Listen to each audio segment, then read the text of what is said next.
tarde, bem-vindos à segunda edição do CNN Mercado. O Ibovespa cai quase 1%, puxado pela queda nos preços das commodities e o desempenho negativo das bolsas de Nova York. O dólar sobe e é negociado a R$ 4,78.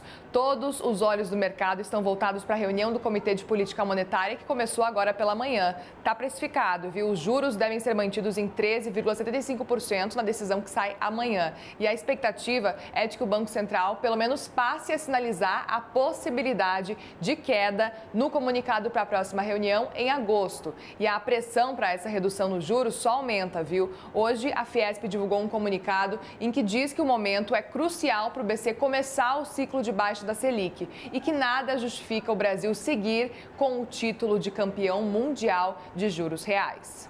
E a Comissão de Assuntos Econômicos do Senado pautou para hoje a votação do novo marco fiscal e da desoneração da folha de pagamento até 2027. Sobre o arcabouço, a CNN teve acesso ao parecer final do relator Omar Aziz. A remoção do Fundo da Educação Básica, o Fundeb, e o Fundo Constitucional do Distrito Federal estão confirmadas. A mudança na correção do IPCA da inflação pedida pela ministra Simone Tebet não aconteceu, pelo menos não por enquanto. Ficou então da mesma forma como já foi aprovada na Câmara, que os limites fixados vão ter atualização monetária de acordo com a variação acumulada do IPCA de 12 meses, de junho do ano passado até agora.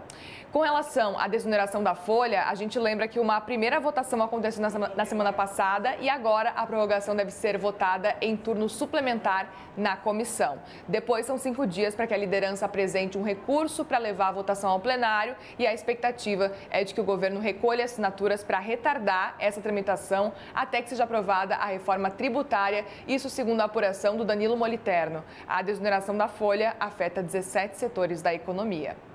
E o marco legal dos criptoativos entra em vigor hoje aqui no Brasil. O Banco Central vai ser responsável por fiscalizar e supervisionar as atividades das prestadoras de serviços.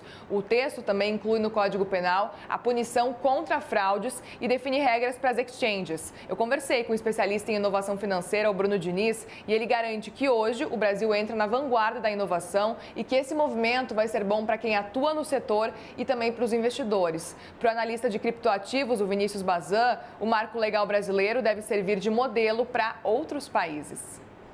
Aqui no Brasil, felizmente, a gente tem um avanço muito positivo com o marco legal das criptomoedas, que tem trazido mais clareza regulatória, mais segurança jurídica para as empresas e tem deixado aí o Banco Central como o supervisor desse mercado, olhando para as empresas que vão atuar nesse segmento aqui no Brasil.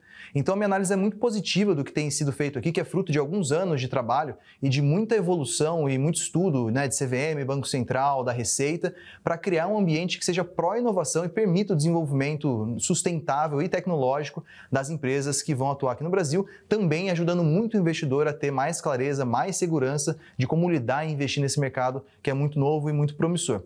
Curiosamente, a gente está muito à frente dos Estados Unidos nesse tema, porque lá a gente tem alguns embates regulatórios com a SEC, que seria a CVM, a Comissão de Valores Mobiliários do país, tomando algumas decisões um pouco mais unilaterais e sem clareza de como as empresas podem se enquadrar e, de fato, se regularizar. Então, em cada país a gente vai ter um avanço de uma certa forma, e aqui no Brasil a gente tem servido também de modelo para as outras nações de como a gente pode abrir, de fato, um espaço que permita ter regras muito claras e bem definidas, mas também dá espaço para a inovação caminhar, se desenvolver e esse mercado crescer e entregar para os brasileiros, né, para os cidadãos, um grande valor agregado. O CNN Mercado vai ficando por aqui, mas às 2h55 da tarde eu volto com atualizações de hoje. Você fica agora com o grande debate com a Lu Barreto. Uma boa tarde e até mais.